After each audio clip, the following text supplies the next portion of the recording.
So, hello everyone. I have 534 emails to get back to.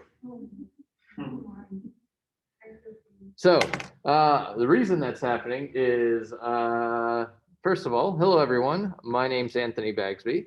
I'm going to be doing your substance painter lecture today. It's normally lecture 10. That's why my slides say lecture 10. I am the online teacher for this class for the most part. You guys probably seen me in the Discord. I'm very active in the Discord. So I have spent my time doing games. What's your question?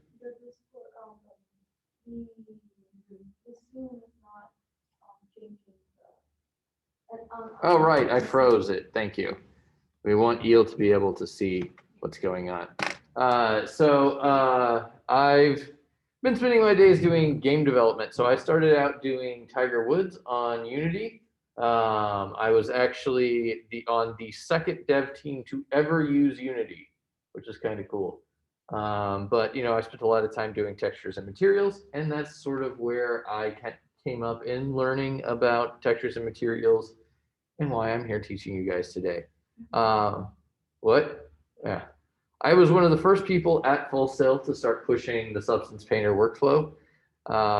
So that's why Tony's like, why don't you teach Substance Painter? Because you know way more about it.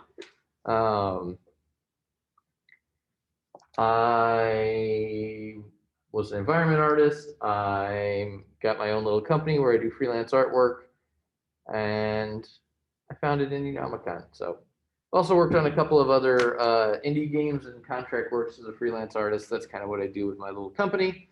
I just do artwork for games and stuff because it's fun and it keeps me practicing my artwork outside of just working at Full Sail, which is a good thing to do for your teachers. I have been gone for about a week. I have actually been attending GDC online this past week, which is a great way to learn all the new things and keep current.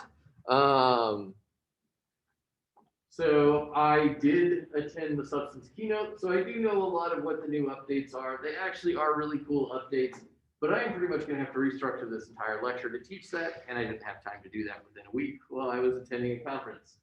So maybe next month we will have a new Substance Painter lecture. There are a lot of cool things. I am very sad that the Substance launcher is going away.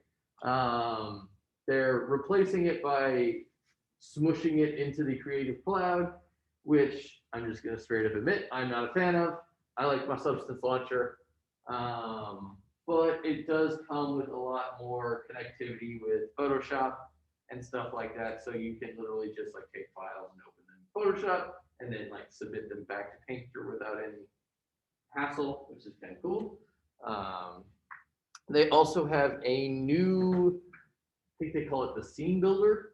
It's basically a thing that you can just put your models in and apply your textures and then apply a dome light and some lights and light and render.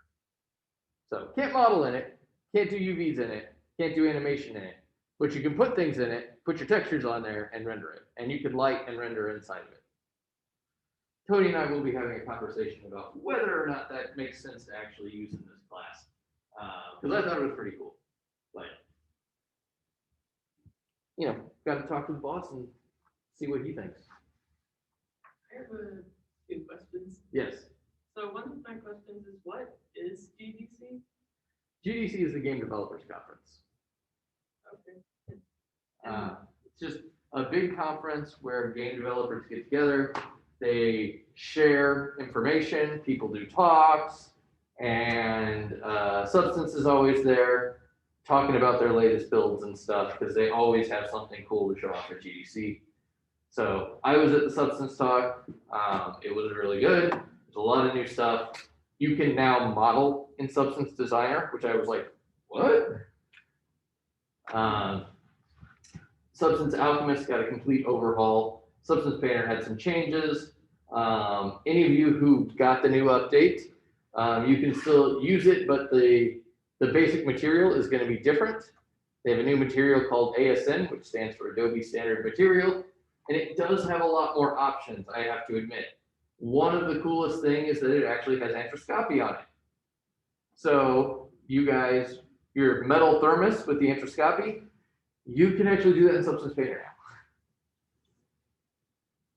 You couldn't before? Now, we would have to just make the basic textures in Painter and then transfer it to Arnold, Maya, Arnold, and then apply the antroscopy in there. Now, you can just do it in Painter, and I think it bakes it out as part of the texture. I don't know, I haven't tried it, but I do know it's a part of the material.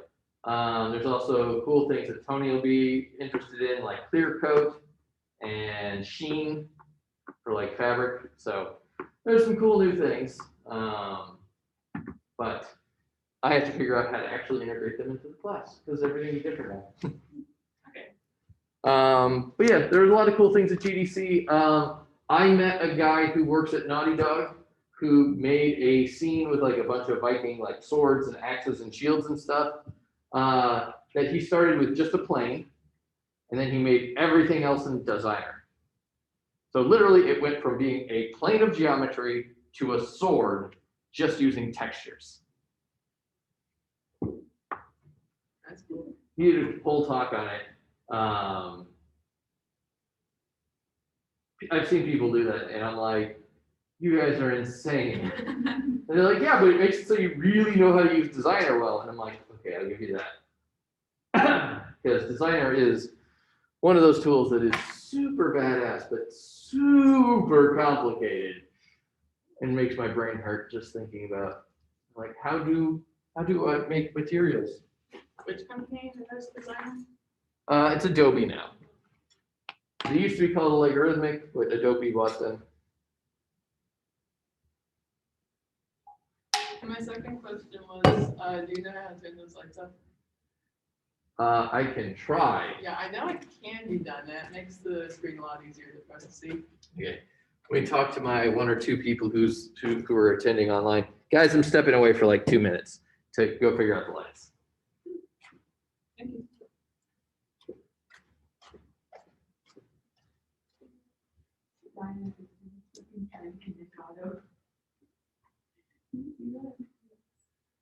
No, well, that's just like 2 lights in the back. That's super useful. It might be these like two, whatever this all is in the front. Oh, let's see. Okay, that was it. First try. Yay. First try. Actually, it was the second try. You didn't see me fiddling with those 2 light bulbs in the back. A process of illumination almost always works. As long as it's not. Always. But I need to dim the lights even further. I do, don't I? What? They're not on and off. Why is it yellow? Yeah, why would everything- I think that's just a projector issue. No, these lights are totally off. They're not on at all. I know, but I think I need to dim the main lights. I guess, maybe. I They don't know. Oh, Oh, now I can't take notes. okay, let's What the heck, just there's read a them slider and it doesn't dim the lights at all. Why is that slider even there? It's just a flippy switch. All right, well, They're the tricking to thinking you have more control than you actually do. you can look at the Zoom at least. So yes, I was there. I was at GDC. I learned all the cool things. I took like probably 10 or 12 pages worth of notes.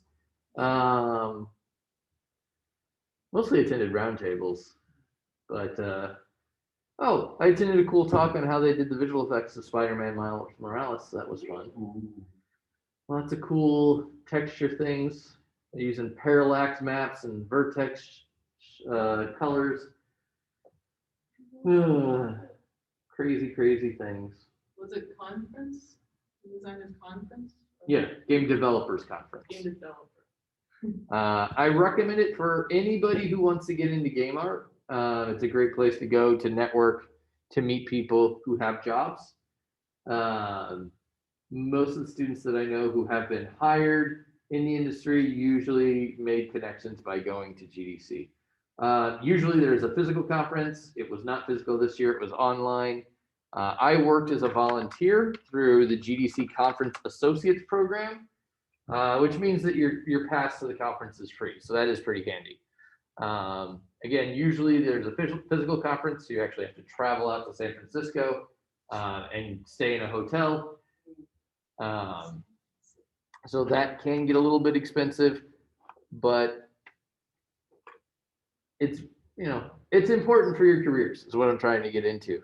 But how are Um, we supposed to do something like that during school? that is definitely a good question. I take a week of vacation. Um, Honestly, I try to be accommodating to students, but it depends on the teacher. So if a student comes to me and says, I went to GDC, then I'm usually like, okay. I have actually gone to GDC and had a student in this class in the conference associate program with me. And so when that happened, I was like, all right, well, we'll just give you extensions for the whole week. You should be here focusing on GDC. That's what's important. So, Would it still be beneficial if we went there after school? oh yeah. And I mean, realistically, it's not happening till next year, so you guys will probably be out of school before it happens again. But it is super beneficial, and no one's really sure what the world is going to look like in the future. So there was a lot of talk about the online conference still being around. So we'll have to see what that looks like. Obviously, networking is much more effective when you're physically there in person. But I don't know. We'll have to see how GDC Online evolves. It was a good conference, though.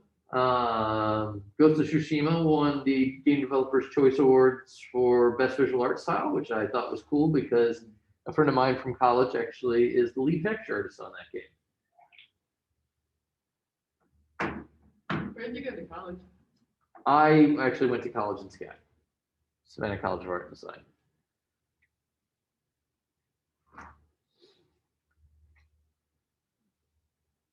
Okay, so let's move forward and let's talk about substance.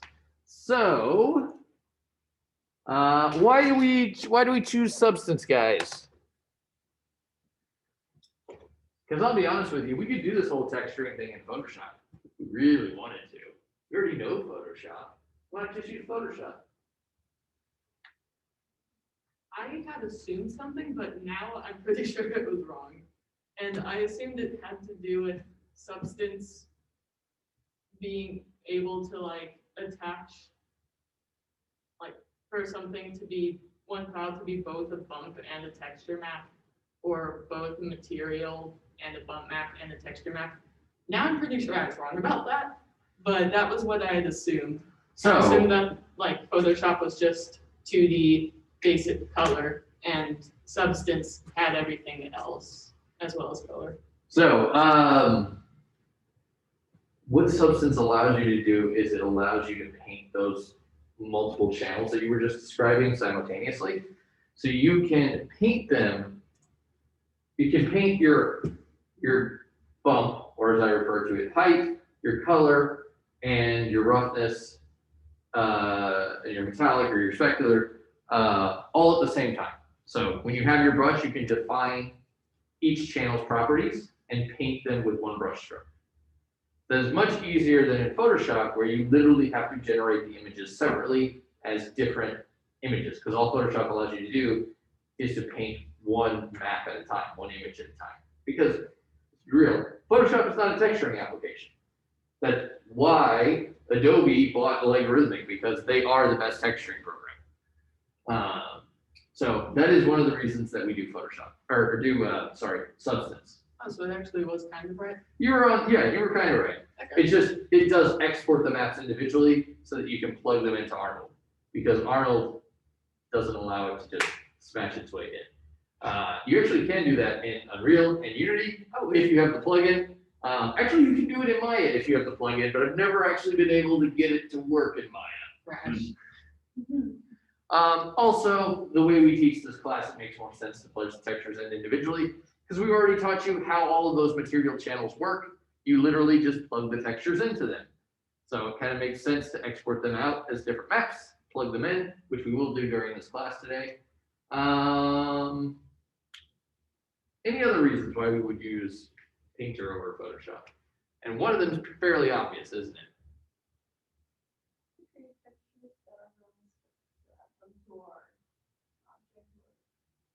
Yeah. Is it because you can paint the textures on the actual object? That's what I was looking for. You can paint them right on the object. Yeah. So you guys have not had to deal with life before Substance as a 3D artist. I have.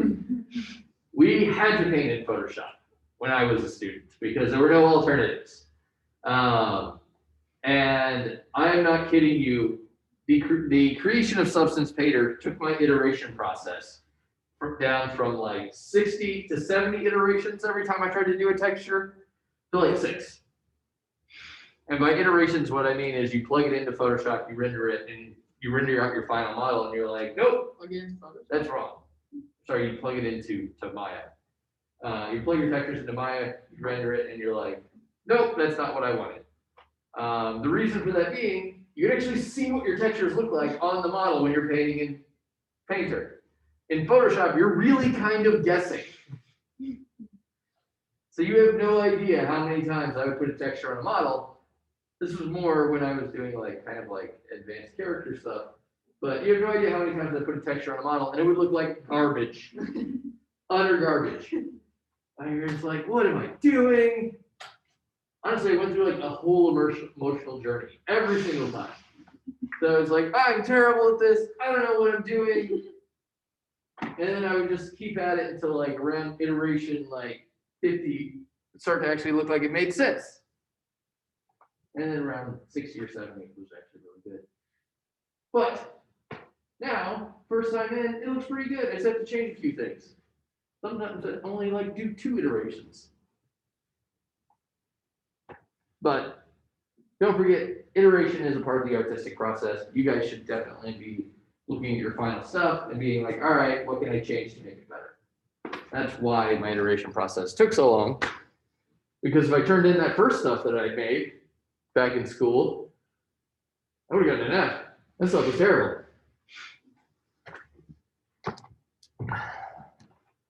But I did not give up. So the other thing I want to talk about is some of the effects that we'll be using in Substance. So one of the other beauties of Substance is some of the procedurals that it has. These are things where it kind of uses some of the geometry and geometry locations to determine where textures will show up. We'll be using some of these. We'll be using what they call smart masks. Sorry, I've never been able. This will be helpful. Yeah. So we'll be getting a little bit to smart mask. We'll also be thinking a lot about what I like to call our environmental story. So this room is not a great example because this room is really sterile. Obviously, for COVID, we keep it that way. But let's not think about this room. Let's think about a room that looks like someone has lived in it for a while, right? Your furniture in your house does not look like it looked when you bought it in the store. That just happens. We've lived in a house. We leave our marks on it. In fact, this table right here actually has a mark on it, which is kind of what I'm getting at. Think about how your use and interaction with an object will change it over time.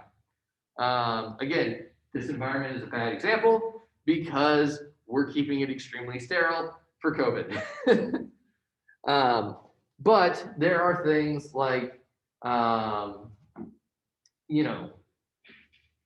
scratches, wear and tear, even your couch.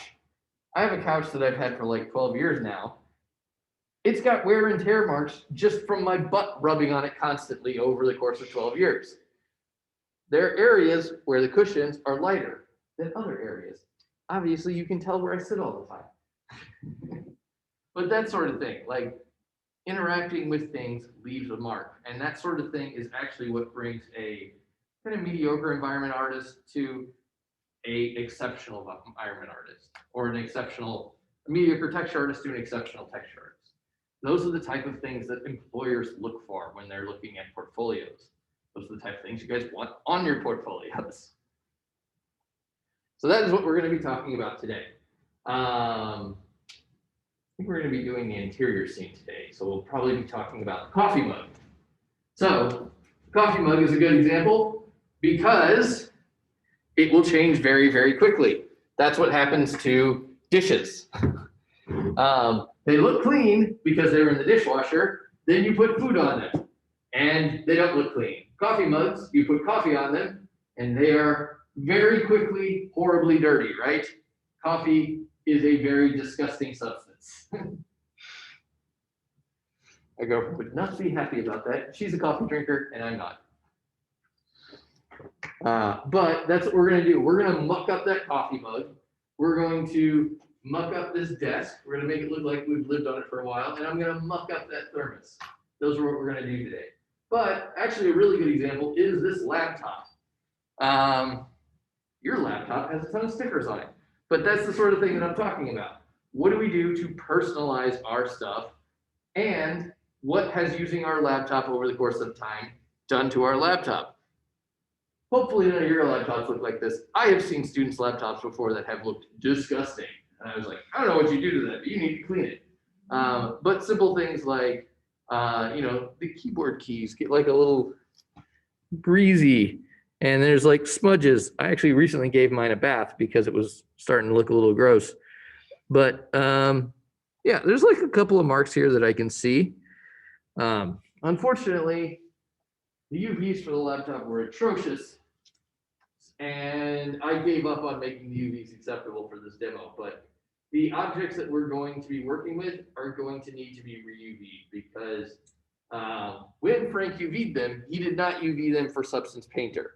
And what I mean by that is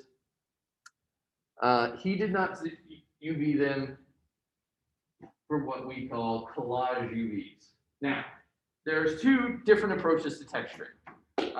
One is what you've been doing up until this point, where you just make tiles and they just repeat. So your UVs can be outside 0 to 1, they can be on top of each other. There are no problems with that. And for most environments, that is typically what you do. However, when you start using Substance Painter, you're going to create what we call collage UVs.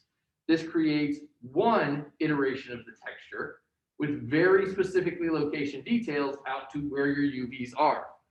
There is a way to use what they call UDIMs to get more texture space out of your UVs. We're not going to get into that a little bit. We're not going to get into that at all today because that's way too advanced. But basically what I'm saying is all these objects, you're going to have to make sure that you UV them so that they are inside the 0 to 1 space and that they do not have overlap. If they do have overlap, then you're going to get some weird stuff going on in Substance Painter. Okay. What else do I have in my slides? I don't remember because I'm going to be honest with you guys. GDC was 1 week and it felt like a month.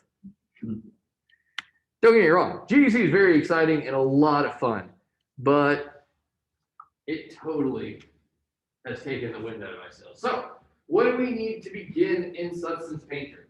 So we're going to export our models as an FBX file. And we are going to need a source texture to start with. Basically for our wood grains. I want a nice source texture to start with. Something that we've made tileable, just like we made tileable all of our textures that we used in lectures, what was it, 8 and 9? Did Tony, it's 8 and 9, right? Those are the texturing lectures before this one? Because 6 and 7 are materials, right? Yeah. Okay, so we're gonna need those. I will go into Maya, we will export things. And then we will talk, we're not gonna talk about the basics that much. We'll do a brief rundown of how the basics work, but we're not gonna get too deep. Wait, I have a question. Yeah? So are we supposed to re-UV stuff for this assignment? For this assignment, you will have to, yes. A little more time. For both indoor and outdoor? Well, it's project 7, so you only have to do one scene. Yeah, but do they both have things that Yes, both of the scenes have things that need to be reviewed.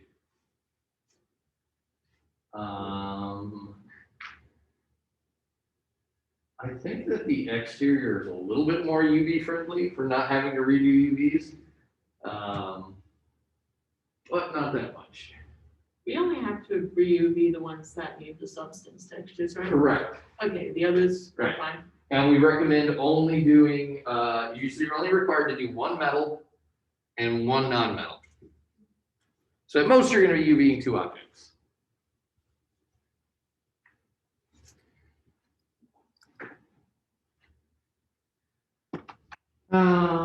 Baking mesh maps. So, this is where we get all of our fun maps that allow us to do our fun substancey things.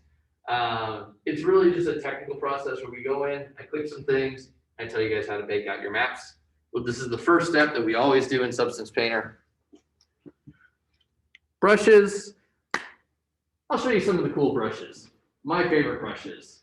We'll also talk about some of the settings and some of the annoying settings that I'm like, why is this a thing? This just makes me adjust something before I use the brush every time.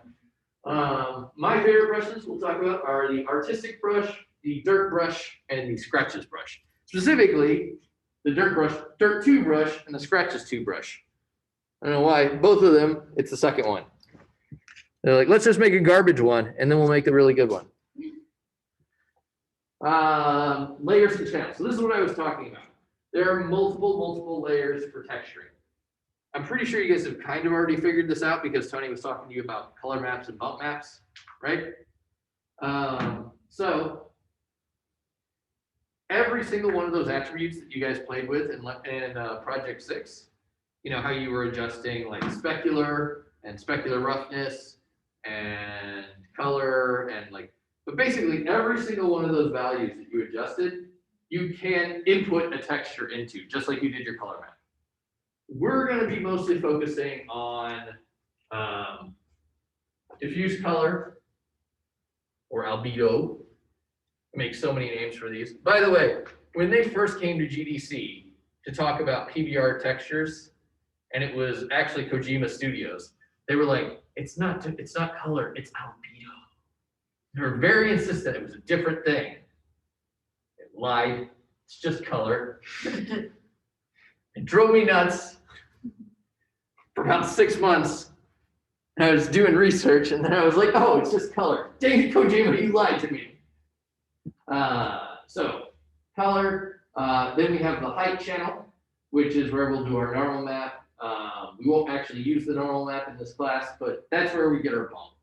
I typically don't like to refer to bump as height. Most of the applications that you guys will be using tend to refer to it as height instead of bump, but not mine. The next channel that is really big is roughness. So you guys weren't, actually I didn't give the materials lecture this month. I make a big deal out of roughness. And the reason I do that is because it is a big deal in substance. Roughness, what roughness does is it diffuses out the light. And Tony's probably talked about this, but he probably doesn't make a big deal out of it like I do. So that is one of the main texture channels we'll be using in here. And the final one is your reflectivity or your metallic. Depending on the way you're setting up your textures, you can actually set specular instead of metallic. I always paint in metal just because it makes my life easier. So those are the 4 channels that we'll be working with mostly. There are additional channels that you can use that are kind of fun. Occlusion is one. Opacity, I actually recently had to work on a project where I had to work with opacity in Painter. And somewhere along the lines, they updated it so it wasn't crap, I'll tell you that, because it actually worked really good. And when I used it in the past, it was terrible. So I can tell you, it works pretty well now. And the final is emissive, which is basically glow. When I first got into Substance Painter, there was a really cool project that the tutorials had where you had to paint like a lava creature. And so he had like rock skin, and then like he had broken cracks in him where he had the lava coming through, and that was emissive. So it was pretty cool. Wait, what was this? What? What class was this? Oh, no, this was just online tutorials that I was doing to learn Substance. This was years ago though. What was your question? Did they change that now that they give it the update and stuff like that? Or Oh no, emissive's still an option. They're not gonna get rid of it. All right, so procedurals. This is kind of what I was talking about. We're going to use smart masks. These will kind of procedurally create textures. We'll use a couple of them just because I like to show them off. By the way, have you guys used masks in Photoshop? Okay, good, because that's going to help us out. So masks work exactly in Painter like they do in Photoshop. They're super, super useful. Back when I was in school, the day I learned to use masks in Photoshop was like an eye-opening moment that it changed the world for me. I was like, whoa, masks. They're fantastic. My school didn't even teach me that. It was actually one of the other students. And I was like, oh my God, I have to use these all the time now. Oh yeah, and that's just showing off how masks work. Okay, that's it for my slides. Let's just change my screen to here. Share. Close this. And we will open up Maya.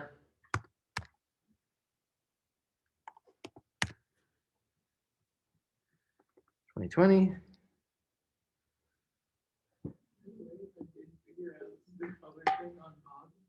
Hmm? The rainbow bob and for the one bob. Oh my God. You did not. The rainbow bob. You have to show me. It's on Discord, it's for the one bob thing. How to like change colors, or how you showed us how to change colors in like the texture, and you can actually see it. And you know, like animation class, and she figured out how to change her character's colors. Oh, did you adjust the materials and key those? She did. Yeah. Yeah, you can do that. It is fun.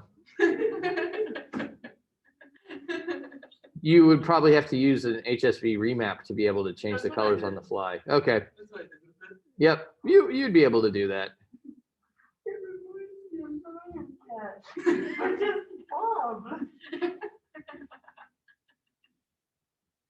Imagine a song playing with it.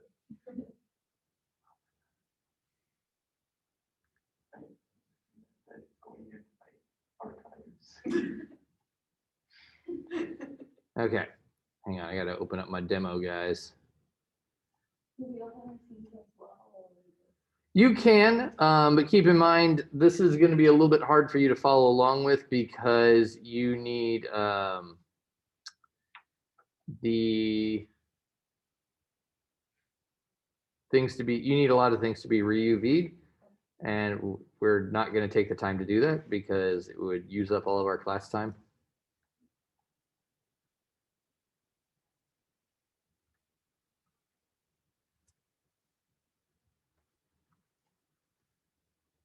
That's not the right scene file.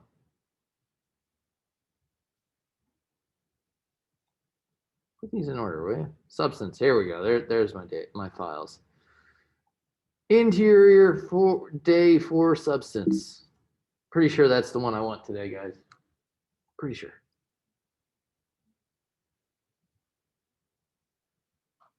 All right, yeah, there we go. Okay, so really quickly, I'll just kind of show you the UVs so you know what I'm talking about. So the mug, we look at our UVs. Notice I do not have the UVs. These already have a texture on them. But I do not have the UVs overlapping at all. Even the thermos. So they were not originally designed to work that way. And that's because Frank modeled the scene and he did a really good job. I don't want to bust his chops. Frank does not do substance. So he did not UV them for substance because he does not do substance. He has been wanting to get into it finally. So I'm like, good. So I think these materials actually already have stuff on them, so I might have to delete them. Where is it? Coffee. Oh no, it doesn't. Good. That's what I want. So other than the UVs, there's a couple of things I want you guys to make sure of actually. Make sure if you select the object, check it in one, check to make sure when you press 1, it doesn't deform. A lot of these were modeled using the 3 key to smooth things, which is a good workflow. But if you select an object and you press 1 and it does this, that's a problem. So the way to fix that is to, I hate how Maya does this, is to actually take it and go to mesh, go to smooth, and that will actually, probably have to do it twice, actually smooth out the geometry. Now, what's actually going on here is this is a Maya workflow optimization so that you can smooth out your meshes without actually having to smooth the geometry, which is really cool, except for one minor problem. And that problem is if you export from Maya, that cool 3 key smoothing remains in Maya. So we have to actually smooth our geometry, which is okay. We just do it last before we export. So just make sure you do it before you export. Now, other than that, you're going to need your FBX exporter. So if you haven't already, go to Windows and where's the plugin manager? Settings and preferences, plugin manager. Search for FBX and make sure that the FBX exporter is actually turned on. Come on. Stop being a jerk, Maya. My Maya on this computer hates Zoom. You guys, you can probably see it on the projector, but not in the Zoom. It'll go transparent randomly.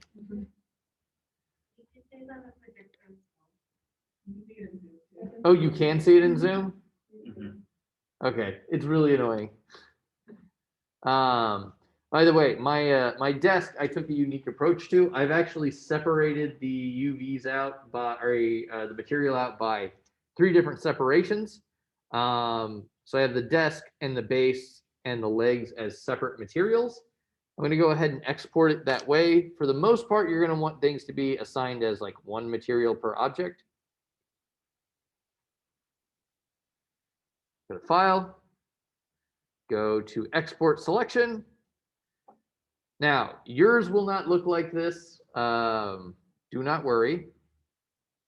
I'm just going to go up and I'm going to find a nice place in my project folder to save. I like to actually create a scene FBX folder in my Maya project. And that just is a nice little place where I like to put all of my exports. But that is my workflow. It is not a requirement for this class. You guys can just put these in your scenes folder if you choose. Now, what you will see is you will probably see a window similar to what I have, and then you'll see the normal Maya save window over here. This will be on the right-hand side. There's only 2 things that I do with this thing. I like to go in and I like to disable the animation. It just makes the file bigger. And I like to go into advanced options, FBX file format, and I will put this on this old version of the exporter that's Maya 2014, Maya 2015, and I will export like that. The reason being for that is a reason that I want you guys just to be aware of. You don't have to do it, but if you were to take a model, export an FBX, and later decide you wanted to import that into Maya, you can't. Or if you wanted to export a Maya and give it to a friend who's on a different modeling package, you can't. It will export and go into Substance Painter. It will export and go into Unity. It will export and go into Unreal. But for some reason, any of the newer FBX exports after that 2014, 2015 will not re-import into a modeling package. And I don't know why. I just know that using that version fixes it. Actually, I do know why. It's because some programmer at Autodesk was a jerk. He's like, they don't need to re-import things. I'll just break that in the code so nobody can do it.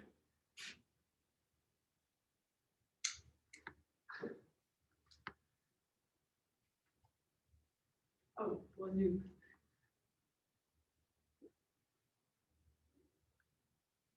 Wanook? Oh, is that Lee? Oh, that's or L? You? Eel, sorry. Eel Wanook. Okay. Did we get anybody else? Because there's 9 people. Joshua, Eel, Tristan. I think that's a new person. No, Oh, just in there. all right. I'm still going to take a screenshot of the attendance so I know what's going on here. This is how we do attendance now.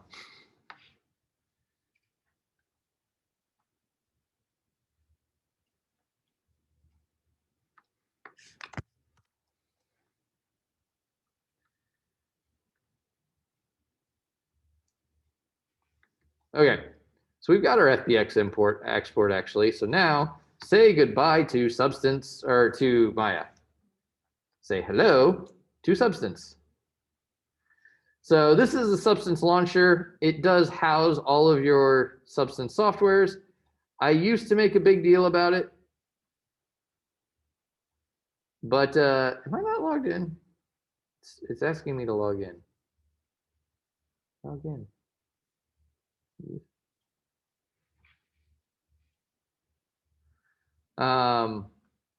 But there's really no point because you're not supposed to be using it anymore. And that makes me sad because there used to be all these cool materials that you could go to.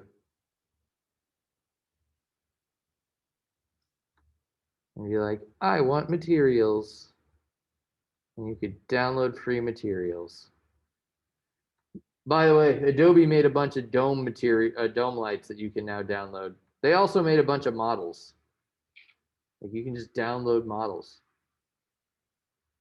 You want a rollerblade? Here you go. It's free. You can just download it. You want some spray bottles? Free. Wow. All this stuff is free. Ooh, sunglasses.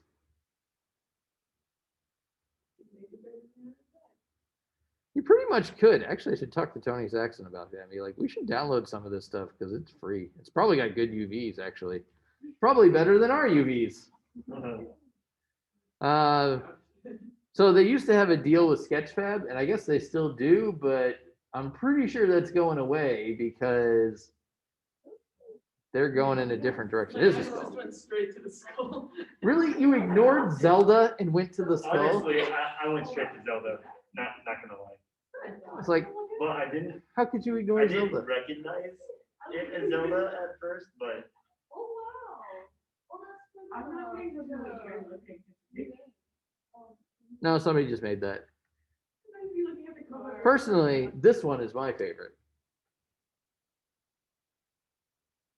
oh wow. Hang on, it hasn't finished loading. There we go. Ooh, that's really cool. Yeah. What on earth are those clouds making? How did that Oh happen? god. Geometry and a lot of texture alpha. Okay, let's launch Painter. Imagine if you did all that and forgot to save and it crashed on Now, again, we are not using the most current version. We're using, what is it, 2021.1.1 or 7.1.1. Oh, the screen just got a lot better. I don't know what. you. It's been doing that off and on. No, but No, now it's like, we're not gonna update. I know it got more yellow before, but. That's probably my flux, actually. Yay, one of my favorite things. Okay. I do want to download the next version, just not now. What are you guys doing in the chat here? More like, whoa. Okay. So, first thing, file new. Select our FBX. Don't look at that. That's stuff that I've been doing outside of work. Sorry, I'm looking at. Don't look at it. Wait, look at what? Exactly. That's my question. You didn't break it, but you keep carrying it? Yes. Sorry. How many people used like the face for their first substance assignment somewhere with all the paint frames and whatnot? Mine was a pilot. I'm sure a lot of people use the face for that. I know I did. The face? What Yeah, the face? human face and the material Oh. in there. Oh, Just 'cause it's so weird. no, I haven't used that. It looks terrifying. I wasn't using it for a face. I used it once, it scared me, and I've never gone back. It does look terrifying. What if you like? When I see it on the shelf every time, I am horrified. Yeah, trust me, it's way worse on an object. I haven't tried putting it on off. You turn your. Okay, here's our little scene, our happy little scene with our desk and our thing. Oh, I have to see. It's very happy. What if you put it on like the mug or something? You see? Yes, I do have the liquid. It's on a separate material, so I can just turn it off.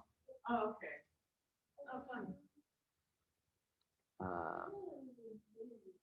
Does it take, if you export Maya, if you export, keep the things like metallic slider and roughness and shininess? Will it keep the what? Will it keep the like roughness and the metallic and stuff like that if you take it from Maya So, color? oh no, no, it won't. No, it won't. We don't want that anyway. That stuff's useless. Okay, so start from scratch with regards to that. Yeah, for every texture that we generate, we're probably going to be replacing the stuff that we did in Maya. It's the same way if you took if you had a material color and then you made a texture, you're just replacing that material color. So if you made a texture in Photoshop to replace like the floor or something, it's just replacing the color that you did in there.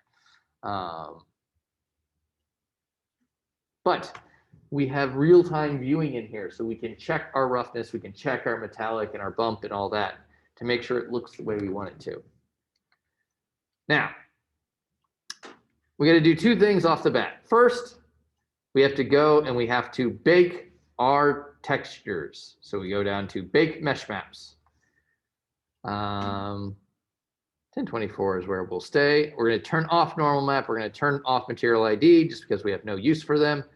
And I am going to go to, hang on, where's my little selector?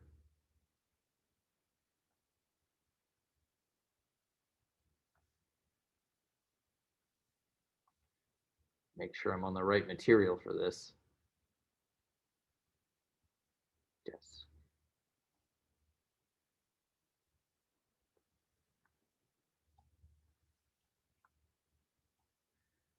Now, we do have to go to ambient occlusion and we have to set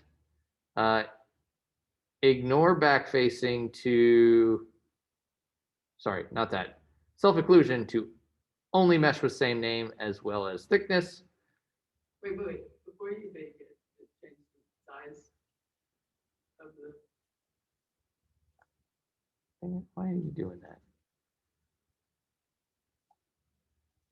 So it should have an option for, whatever. We'll do 1024 because that's what we're all about here. So selection, we don't need to do it for the coffee or the plastic ring. I just brought those in for extras. Well, yeah, we can do all the rest of these. So let's just bake our textures. Bake. I think we went through that last part a little quickly. I didn't get it all done. Step by step. Okay. Did you follow those exact steps when you did? Yes, but I have to wait. I can show you again, but we have to wait.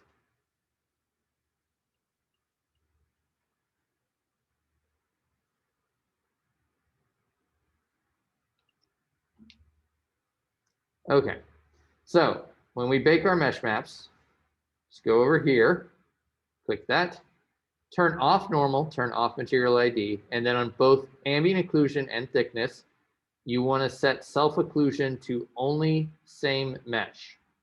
And then make sure this is like actually a decent size, like 1024, and then just hit bake select the textures.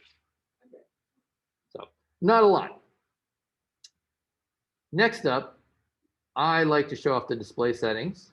So I'm going to turn my environment opacity all the way up and turn my blur down so you can see this is what the light that we're getting from our dome light. I remember my settings here.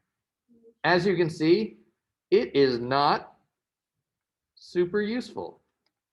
Where's shift? There it is. Because I don't know about you, my desk is not in the middle of a grassy field. So there is one that's pretty good for default, but we're not going to use it because we're actually going to bring our dome light in. And so that is the Tacoma Studio. So this is probably more realistic, right? What do you guys think? Now, I'm actually going to bring in our actual dome light and plug that in. So if we go over here, we can import textures, import resources. So I'm going to add resource, and I got to bring a bunch of things in. So let's start by going to source images, and we're going to find our Full Sail parking lot. I think that's the one. Why would we use that for the endorsing though? We wouldn't. Oh, wait. You're correct. I think it's the. We would be using this one, the one that is actually used in our dome light in our scene. And then I'm going to bring in some other files. So I'm going to bring in, what do I want here? I want my alpha. I want my water ring. And I want my wood grain, which is this one.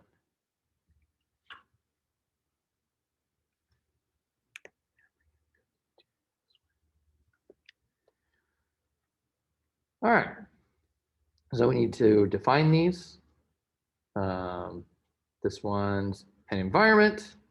This one is base material. This one is an alpha. This one is an alpha. And this one is a texture. So the wood grain is a texture. I brought in 2 black and white alphas. And then the HDRI is an environment. Now, we can't import because we need to tell it where it's going to save. We can save it to our current session, which is great until Substance crashes, because then we have to do the step all over again. We can save it to our project file, which is usually the one that I choose because it'll make the file a little bit bigger, but it means that if Substance closes, it's saved in there. And the final option is you can save it to your shelf, which means it will be saved to Substance forever, which is not super good when you do this demo every month. So I'm going to save it into the file. And then I should save my file. No, stop trying to show the students that. They can't see it. Their fragile minds could not handle it.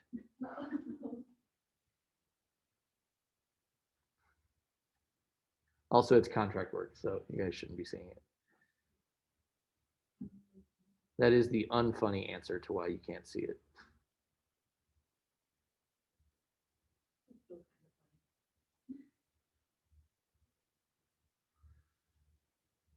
7. We're already so far through 2021. Okay, so now let's go back to our environment and let's change the environment map to our new environment, which is somewhere.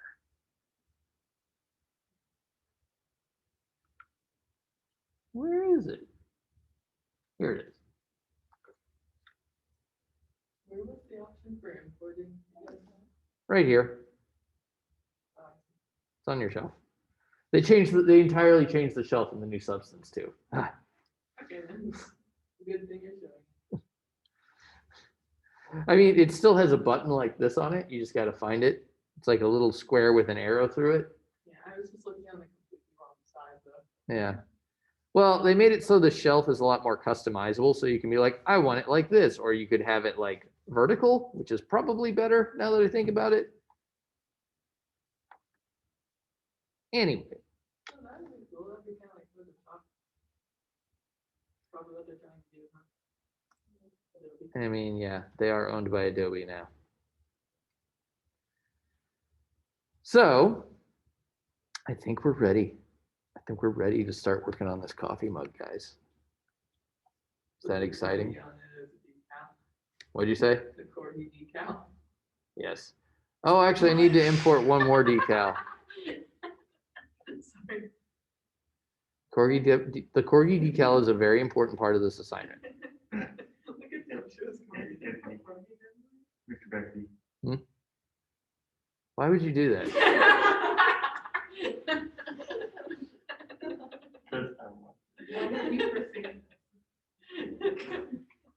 does, Can you screenshot that and put it on Discord somewhere? All right. So we're making a Star Labs coffee mug because that's the reference I have. What's the reference to?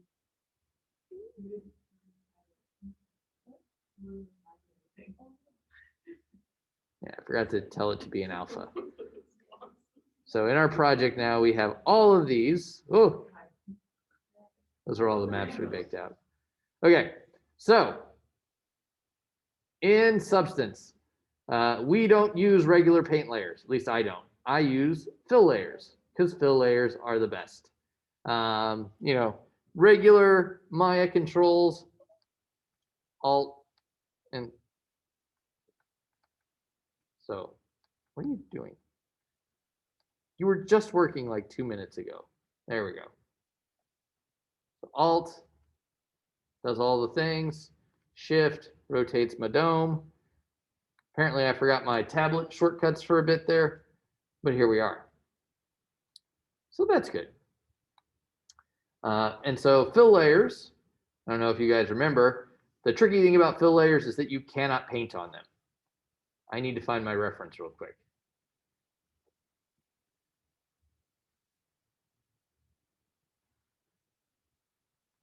Sorry, for some reason, this lecture is very haphazardy today. I don't know why. Probably just because I got back from vacation and I feel like I've been gone a month. Reference. Probably in the reference folder. That would be the place so you would probably put your reference, right? Coffee cup. So there's our coffee cup with all of our drips. There's our Star Labs coffee mug. So we're going to do the blue, but this is actually our look development reference because I'm sure Frank told you you don't want to use this as reference. We want to use this as reference. I'm just swapping the colors around. So let's open these with preview. I'm so sad I can't actually use 2 monitors in here. You guys have no idea how annoying that is. So we probably do. But you don't deal with knowing that at home you have a big second monitor that you just can't use. That is true. I just use an iPad. Also, we're not giving a Zoom lecture at the same time. I am yeah. Okay, so fill layers are really cool because basically all you do is you go in here and whoa, we're on the desk. Hang on. Coffee mug, there we are.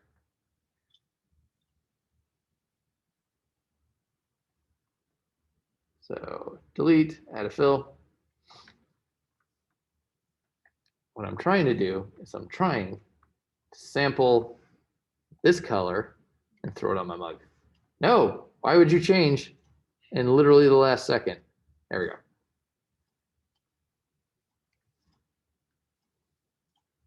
So this is our base material. We can define all of our material settings. I mean, it's pretty smooth based on our reference. Like, look at that, right? It's pretty smooth. Pretty low roughness. I'm pretty sure that coffee mugs are not metallic. I mean, that's fun looking and all, but not realistic. So we're going to turn that to black. Roughness is not, well, actually the lowest that we should go is probably 0.01. Actually, we'll do 0.015. There we go. So it is not 100% smooth, but it is also not unsmooth. Now, the problem is, of course, that we can't paint on these, which is no problem because this is our base layer. But we do need a layer of white text that is actually slightly off-white. So we'll make another layer, and I'm using a fill layer again. Give me a blue.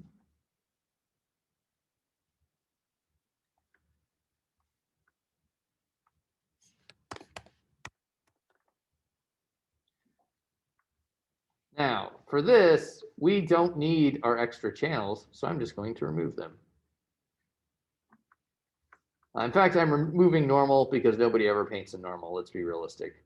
Apparently, that's one of the things they made better in the new version is that they're like, oh, it actually makes sense to paint in normal now because nobody ever used it before.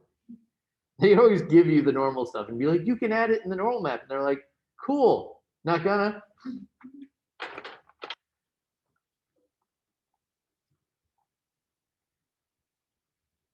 Okay, so, as usual, we can't paint, but we can use a black mask. And now we can paint. So why did I create this Star Labs thing? Pretty easy, because now I can make it a stencil.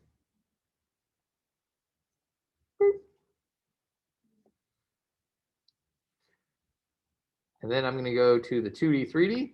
And you guys can see my fabulous UVs that I totally worked on very hard and didn't just do a cylinder map and then do like 2 other things to make it make sense.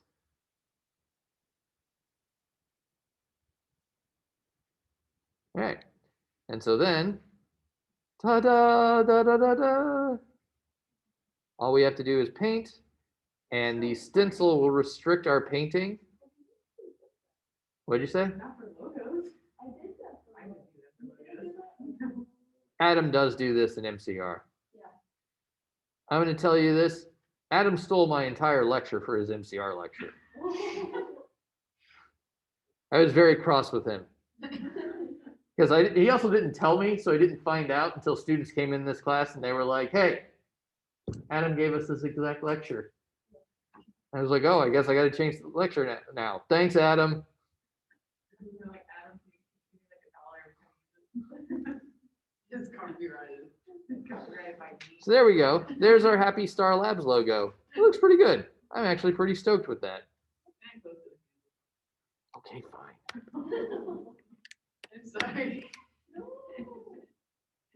I'll redo it. That was just a passing comment. I didn't mean. It was also a little bit too low in my opinion. It's the second pass. It's the second iteration. Correct. It's good. Good for learning. I mean, to be honest, it took me like 4 seconds to paint it, guys. It was not a huge deal. But 4 seconds in a line, sure. All right. Could mean the I'm also going to go in. So the cool thing, of course, about this is now if I go into my base layer, I could change this to be whatever I want. I could make it like hot pink. Students always seem to like it when I make things hot pink. So there we go. I actually don't want it to be hot pink though. No saturation. Yes, we can do whatever we want to it. To make it completely unreadable. Although we don't want to go above 0.8. It is too saturated. There we go.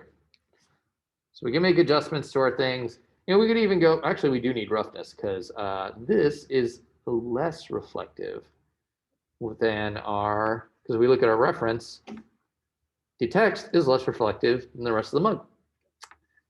And so there we go. By the way, you can press C and it will make your background mess up if you're using Zoom, but we can check the roughness.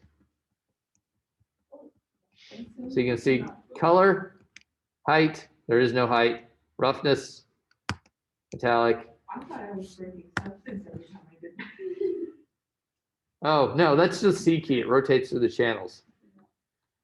Okay, No that's one good told to know. us, so I just kept thinking. So Adam stole my lecture but didn't tell him that part. Yeah. Way to go, Adam. Yeah, but I accidentally get one blank, and I'm just like, I can't. Press M and it'll get you back to full material view.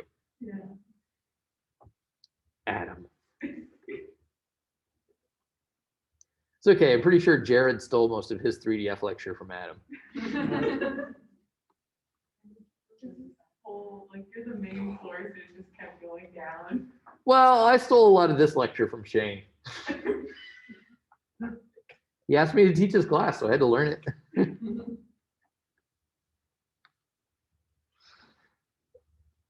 Okay, so here's our coffee mug.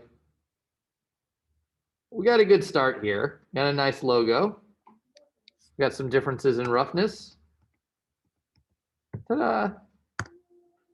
Where did the difference in roughness come from? I thought you turned off the roughness. Nope, it's on. You added Oh, I the turned it roughness. back on Okay, and then adjusted it. I was kind of confused. I was like, what was the base word? So that's our text. Now, here comes the interesting part. So, we have to make this look like a coffee mug that actually has been used. What are we going to do? Fingerprints. Good. I like that. What did you say? Coffee stains? Also good. Those are pretty much the best answers. Lipstick. Lip mark. We could do lipstick. I've done lipstick. I don't have an alpha for that right now, though. Actually, wait, there might be one in Substance Painter default. Yeah, I'm pretty sure there is. I don't know, add one. There is, and we will use it.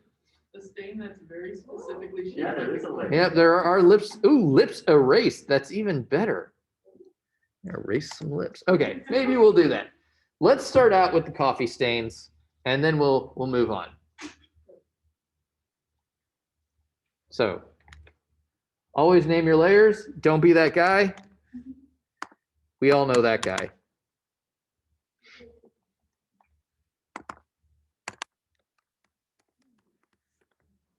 Not naming your Photoshop layers is a crime. Okay, so we do have our reference here for what coffee stains look like. I'm also going to use those to kind of color sample.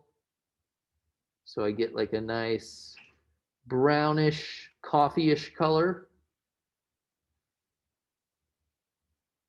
Yeah, we'll stick with that for now. We can always adjust it if we don't like it.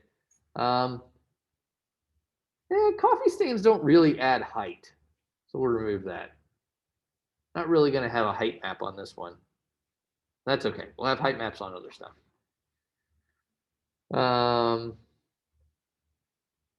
So roughness, we'll see. We'll see what we decide with this. Probably a little bit less, but we may change our mind. So we're going to add a black mask, and here is where we're going to get creative. So I have a process that I like to use for a lot of my effects. So the first thing I'll go for is, wait a minute, what is this? Brush, gouache. So what I will do is I will start by looking at smart masks, and I'll be like, do I want to use any of these? And I will show you what some of them look like. So for example, we could choose Paint Old. Probably not going to use that one. But we could, and we could go in here to the options, and we could change it, and so on and so forth. Actually, Paint Old is super useful if you're doing stuff, because anything that's painted usually has parts where the paint's missing, and that's what that's for. I think that one is specifically Paint Old Cracks. This Paint Old, okay, that's really old. But we can go into the settings, and I'm sure we can actually make it usable by changing, the balance, global blur. That's too much blur, and so on and so forth. We could make it work. We really wanted to. Stains surface. Let's try this one. Let's see what that looks like. That's some pretty intense stains. You can inverse stuff, right? Like if you wanted that blue part to be. You can usually inverse them. Here it is. This one's got two things, so I'm not really sure what's going on here. Invert. There we go. So what's this specifically doing? Nobody knows. You know, it's those ones that seem like they do nothing and then you delete them and then they break the entire thing. Yep, usually that's true. Okay, so I'm probably not actually going to use one of those in this particular texture, but ooh, crumples. What's crumples? And we still don't know. Check on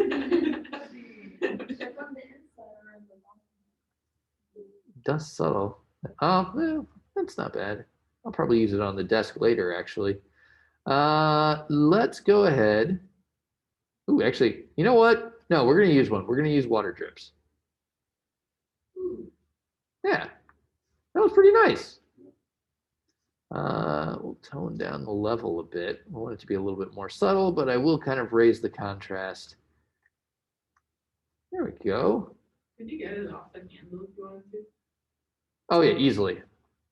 Not by messing with the settings. I would have to put a mask on, but So you can put a mask on mask. oh yes, we are going to be going quite into masks today. Multiple levels of mask. Yep. So that is our base. That's where I'm starting at. Now we're going to add a fill. This is my second layer. And we're going to make these bad boys work together. So I'm going to go to the fill, and I'm going to grab probably a grunge. You could go into procedurals to see every single procedural, but I'm pretty sure I'm going to use a grunge, so I was just going to grunges. And these are the ones I want to look at, actually. The grunge leaks. Probably this guy. This is, I think, the one I usually use. That one. Maybe this one. Let's try this one. Let's do something different. So there we go. And just kind of shrink this guy down.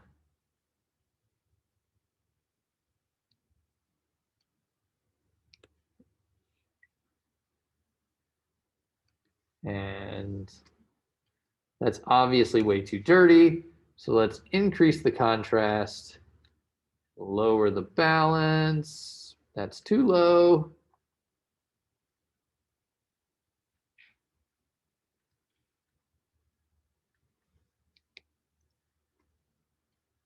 So there we go. So that's the thing. I actually don't like that. Try this one.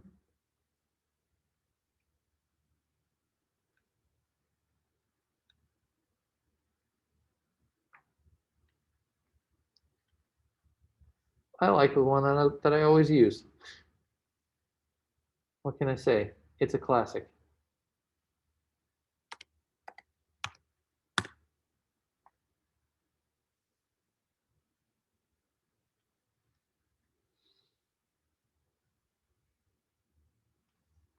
I don't know. This one just gives me that like real coffee stain feel.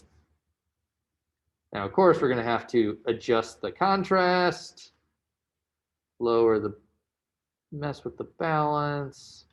I don't know. I just like it. What can I say?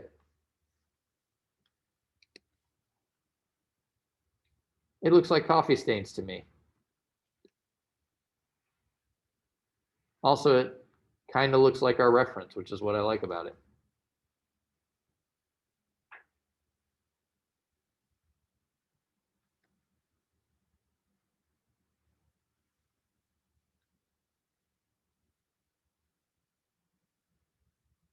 Woo. Gotta work that line with the balance, don't you? It's like a time lapse of frost growing. Ah. Or mold. Probably mold. Probably more like mold.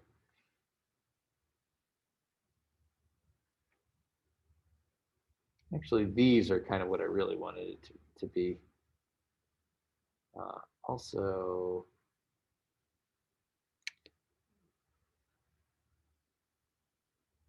there we go.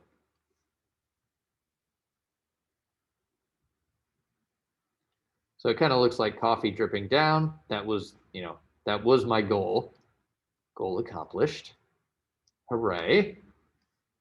So the problem now is these two are not working together, right?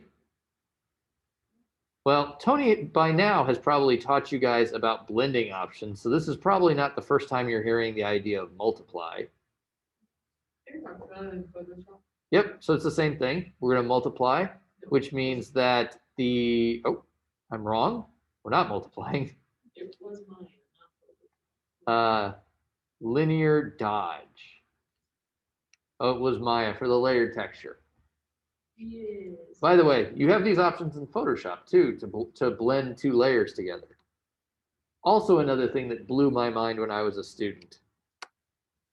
It was the same person that taught me how to use masks because it was literally 2 minutes later because she was teaching me how to use them together. I was like, what? She's like, yeah, you can just blend things together. Crazy. But yeah, now my masks are working together. By the way, when you press C, you can go to a mask layer. So you can actually see them, what they're actually doing. We don't really need that right now because it's just kind of brown. But if we had two textures working together, that would be very useful.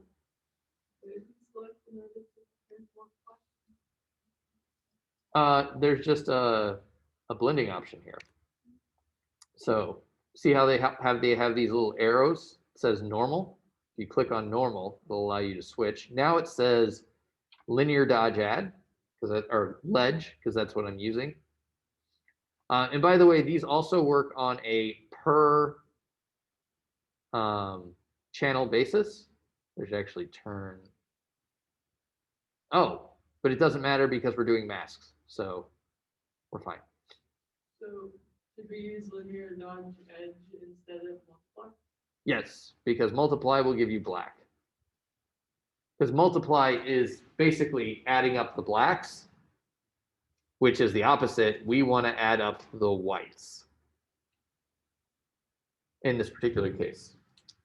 Because the whites are what our mask is actually giving us the texture. Because the white is saying, display this layer where it's white. So we want to add up the whites to get the effect. Should we do one more fill, guys? I think we should. I think we should do one more fill. It's maskception, right? So let's do one of the ones that I was not super in love with.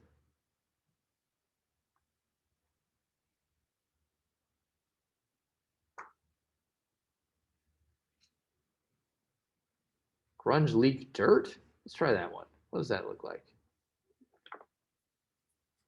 We'll hold shift. Kind of see. Increase the balance, increase the contrast. It's not bad. It's not bad.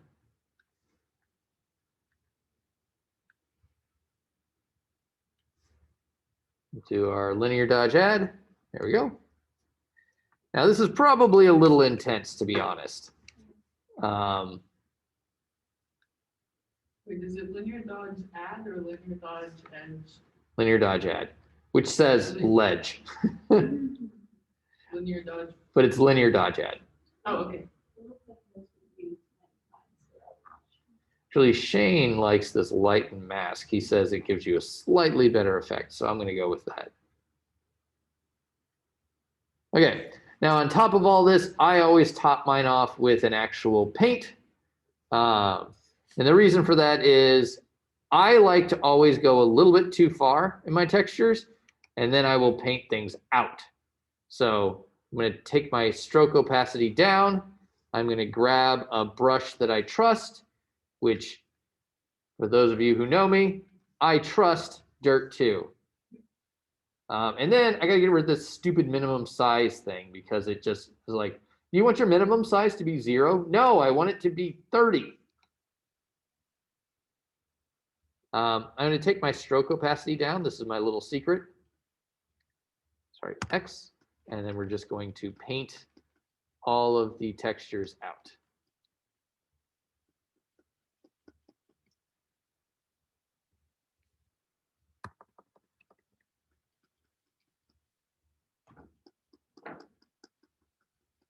So what I'm doing here now is, remember when I was like, hey, I got a little too crazy, right? So now I'm going in and kind of controlling where I want that texture to be. So I'm taking the crazy out manually.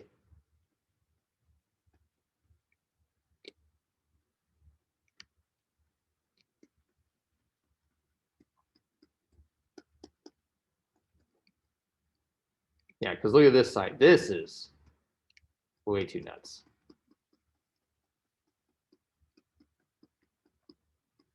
And we can see it even better if we go into our mask. You're like, okay.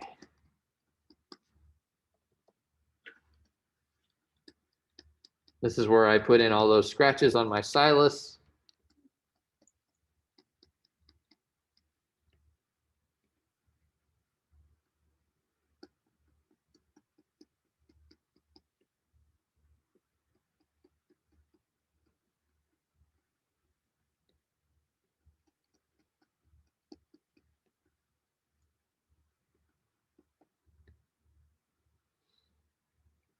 And then we don't really need anything going on the inside of the coffee mug.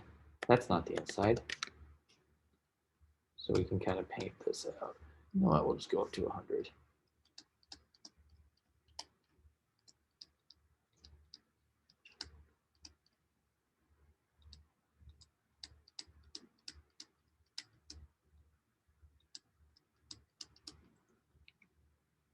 All right. Better, right? Now we've got subtlety, which is important.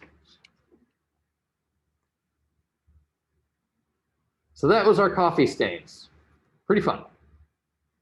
Now we'll do our fingerprints.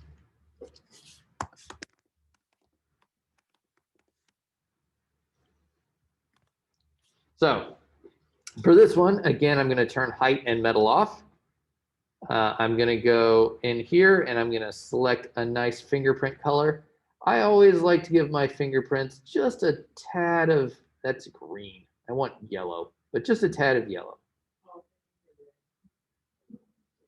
Why would fingerprints be red? Why not? You kids are crazy. Your red fingerprints. What have you been dipping your fingers in? True Crime Network. True Crime Network. Blood. Thank you, Eel. He is doing his best to keep us entertained. It's okay. I just did an online conference. I know how you feel. Okay, so here's our fingerprints. We are, of course, are going to add our black mask.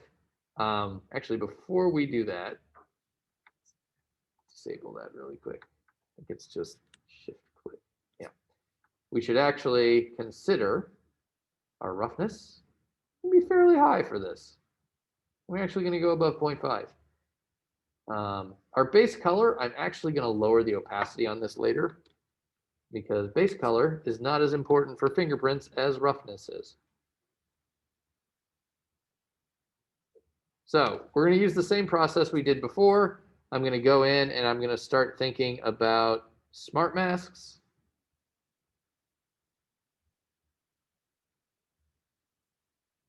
And I don't think there's a good one for fingerprints, guys. I'm going to be honest here. So that's okay. We don't always need to use a smart mask. But today, we use fills.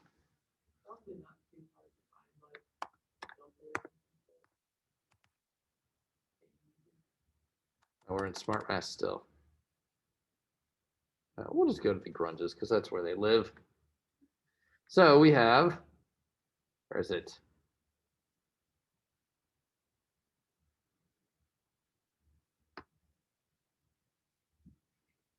Stains. We have these wipes. Here they are, the fingerprint smudges. Oh, contrast.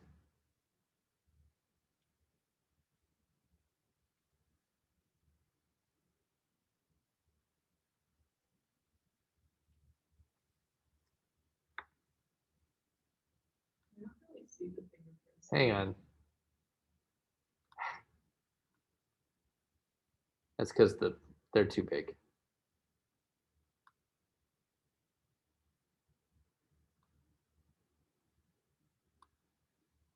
To scale them properly.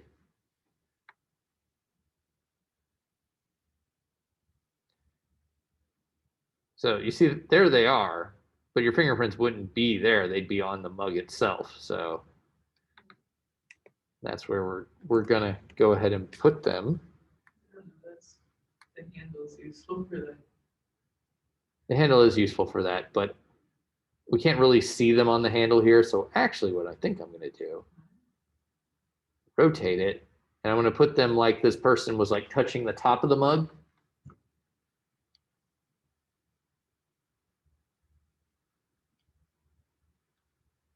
Am I right?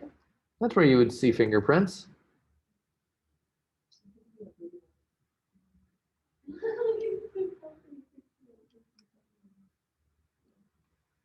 Again, not a coffee drinker.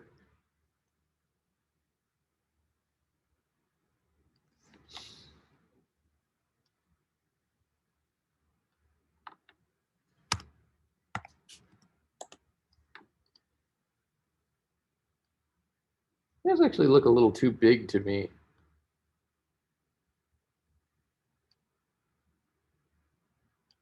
Okay, there we go. So we got some fingerprints.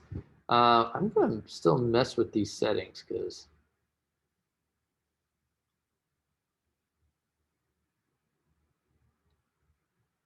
there we go. Now, this is definitely too obvious, but don't worry, we'll improve it. So that's just dust.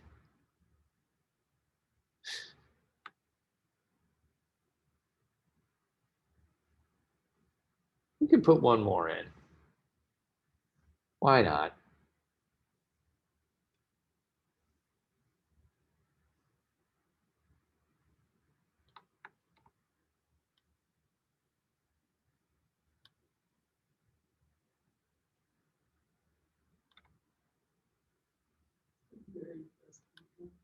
Well, but remember, we're gonna improve it.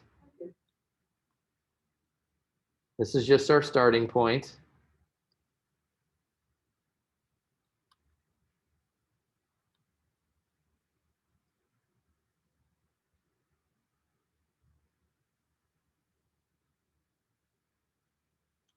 There we go. And then we will linear touch add. I'll lower the balance on this one pretty significantly though.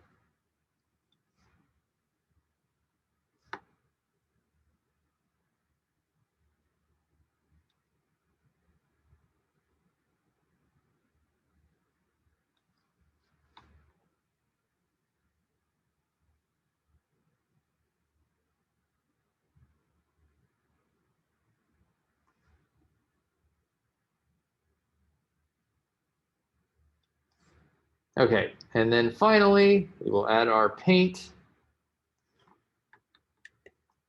It's pretty good. And we're going to use a very special brush. You guys may not even be ready for this. There's a fingerprint brush.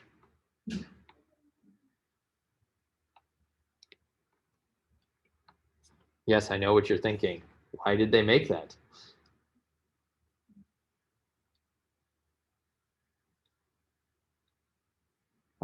So let's give this a little bit of flow jitter. No size jitter. We don't really want our fingers shifting size. I mean, a little bit because the different fingers are different sizes. Position jitter, that's fine. Angle jitter, not so much. And then we should be able to, whoa! That was a really big finger. Okay. But we can obviously change the scale of our fingers. How do you do that? Is that true? You have the thing on your tablet. Brush size. Oh, I see.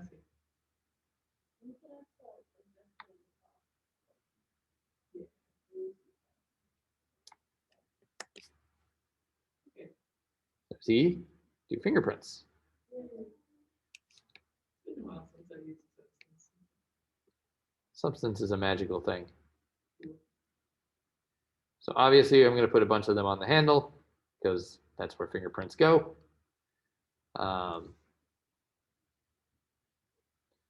Put some up here. Now I know it looks weird right now because you're like, that's not what fingerprints look like on a coffee mug. But keep in mind, I told you off the bat, we are going to lower this base color opacity. And I am still going to add a second paint layer where I am going to come in and take my same trusted friend, the Dirt 2 brush. And we're going to use this guy to kind of clear some of this extra chunk up. Oop.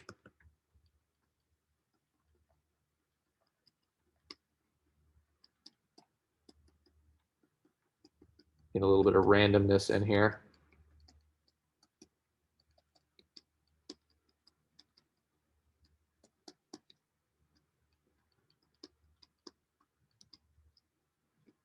Dirt 3 looks like the galaxy.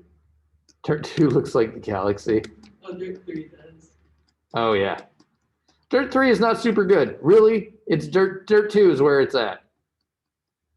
So, what's bad about the other two? They just don't work as good. I don't know. There's something about the alpha for Dirt 2 that just like works perfectly for me. And people have picked on me about it until they use it and they're like, it's a good brush. I'm like, I know. That's what I told you. Okay. So now that we've done all of our work, I'm going to come in here and I'm going to take the color and I'm going to lower it because this was really about the roughness.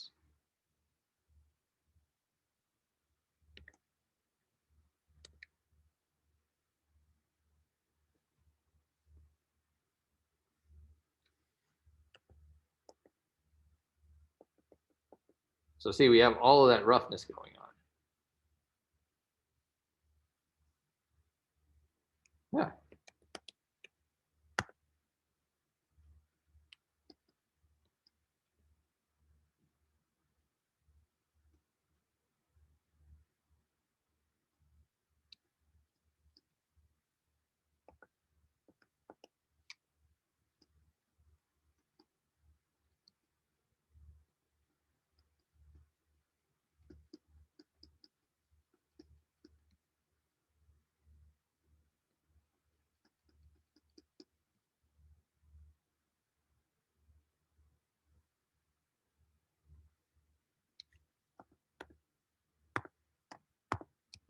I feel like we need more fingerprints.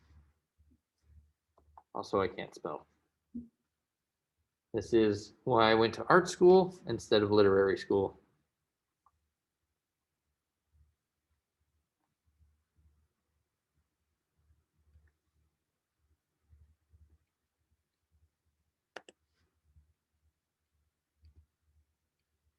Why you no paint? Oh, it's that stupid minimum flow. I hate that. Oop, it's too big.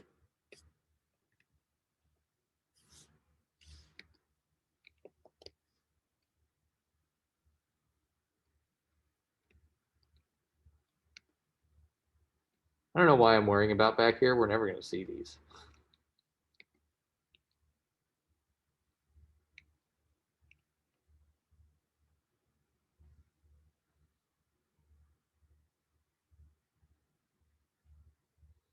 Oh, they did actually in the new version of Substance, you can like hotkey, basically make like your own little shelves of things.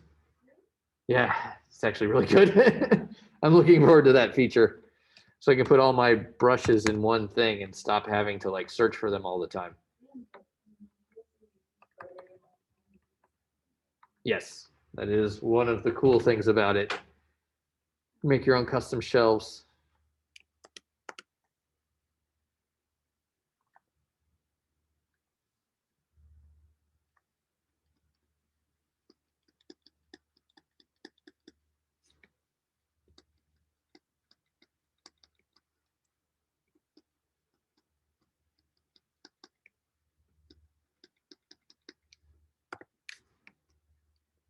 There we go. Not bad, right? If we move the light, we can even see our fingerprints from the right position.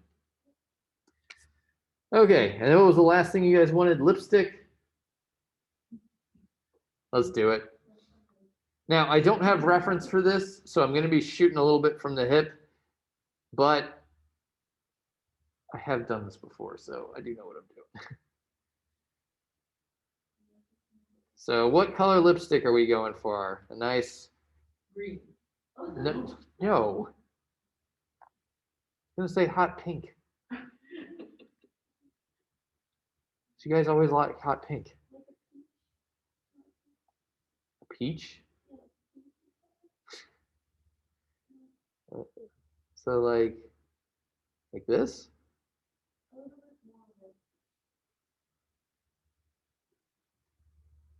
It's like kind of a pinkish orange, so it'd also be sort of less saturated maybe.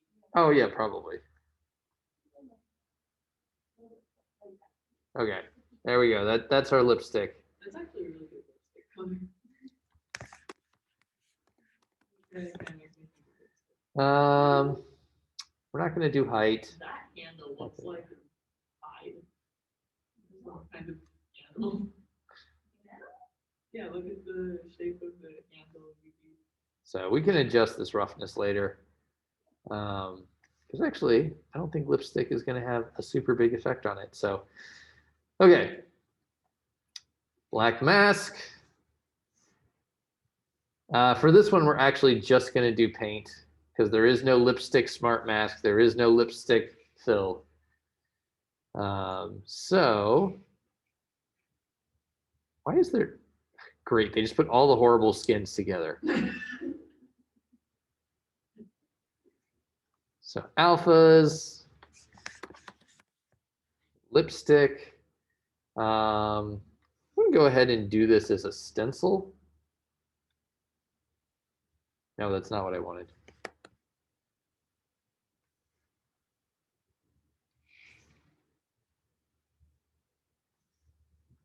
Dang it, hang on, I screwed up everything.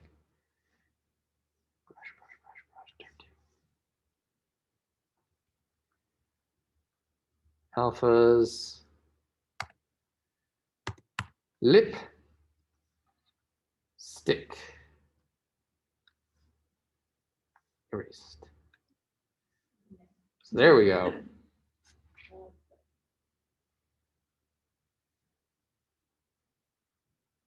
So you can actually move the stencil by holding S, and then you can use your,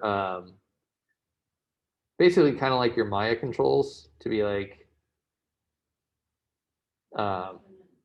so S, you know, like right mouse will shrink it, middle mouse will pan. So how big are lips? How big is lips? When you picture it as an eye, it becomes very unpleasant to look at. Yes, it does.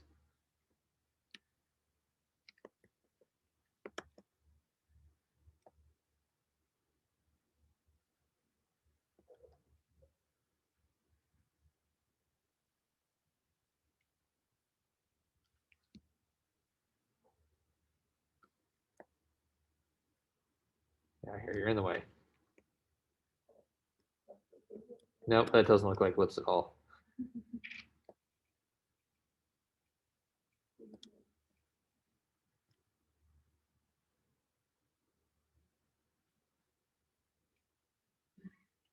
So it was kind of an odd place for them. Where would they go? And They need to be more over to this side. yeah.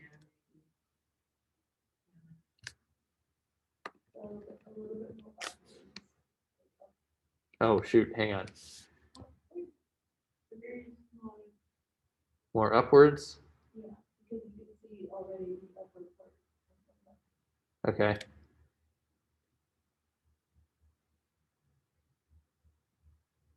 Is that too small? I think it's too small.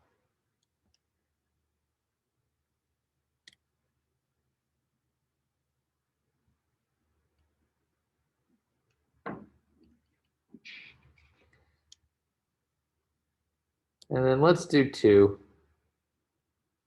Because you never drink the coffee in the same spot.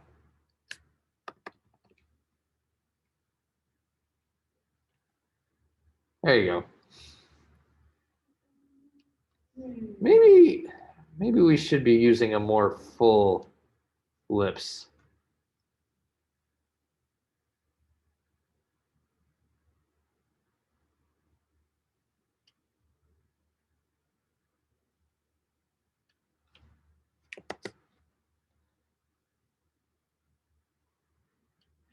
Your alpha, the other lip stencil. No. It's yes. How did that happen? You're like painting lips with lips. I am painting lips with lips.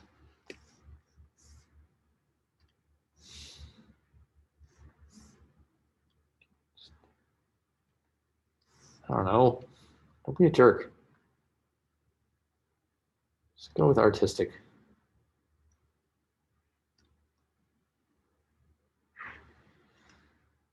And now I need my lips back.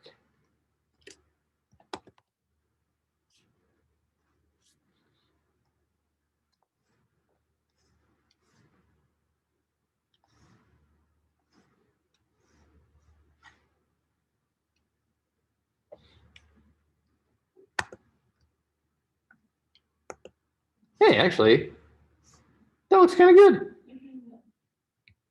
All right, there we go. And that, guys, is our coffee mug.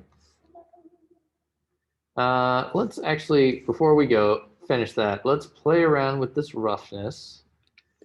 What would lipsticks look like? Because this is going to be more in the color than our fingerprints were.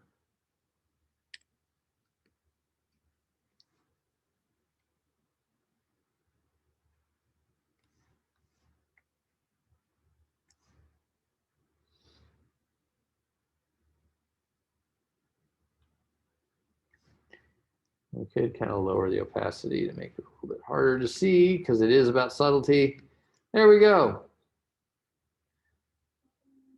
So the next step we're going to do is we're going to start working on the desk, but it is time for break, and I need to get me an English muffin and use the restroom. So first, let's kind of block out the material set for this because I made multiples for a reason. So what I'm going to do is I'm going to just take the desk legs, and I'm not really painting the desk legs material. I'm just going to put something on here to kind of like give my eye a look of what that metal should look like. So I'm just going to go to, is there a steel rust, steel rough?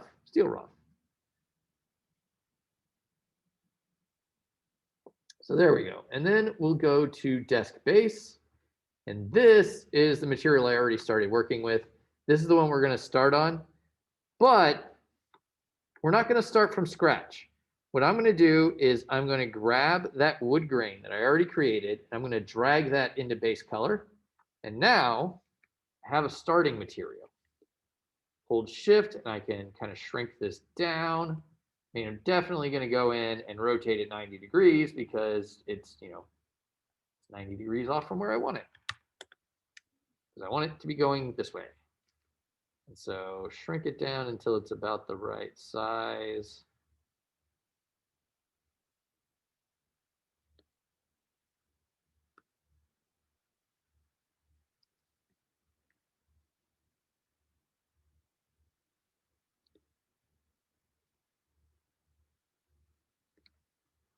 There we go.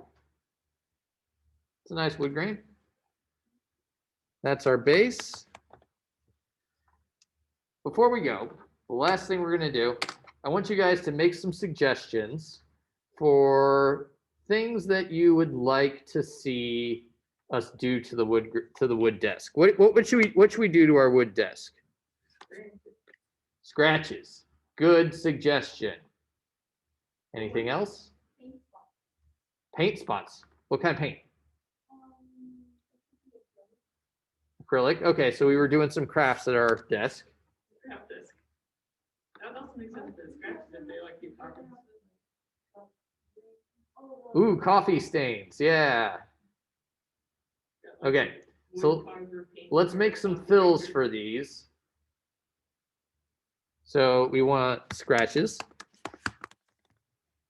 We want coffee. Oh, you don't have it.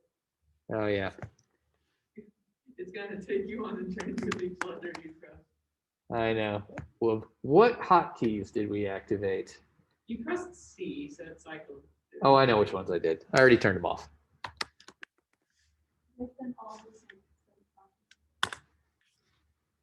Coffee what? Yeah, that'll be in with the coffee. So one thing, What were you saying? I think we were told that you would talk about the cutting board, you know. Cutting board is the exterior, but it's going to be the exact same things that we do for the desk. Okay.